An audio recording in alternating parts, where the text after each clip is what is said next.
இருளை விலக்கி உலகை எழுப்பும் ஞாயிறு அங்கே குடியிருப்பான். அவன் ஆனை முகத்தனின் அடியவர் மனத்தில் ஒளியாய் வந்து கொலுவிருப்பான்.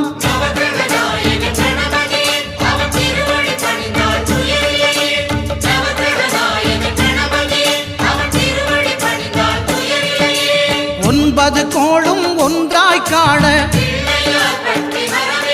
அங்கு கற்பகம் என்னும் கடவுளின் மெய்யில்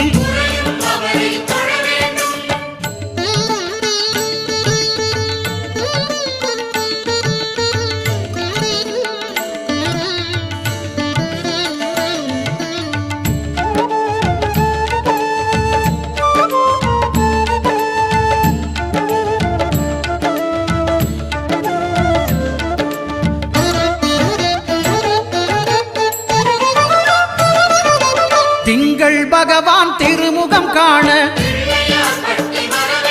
அங்கு கற்பக பெருமான் தொப்புள் குழியில்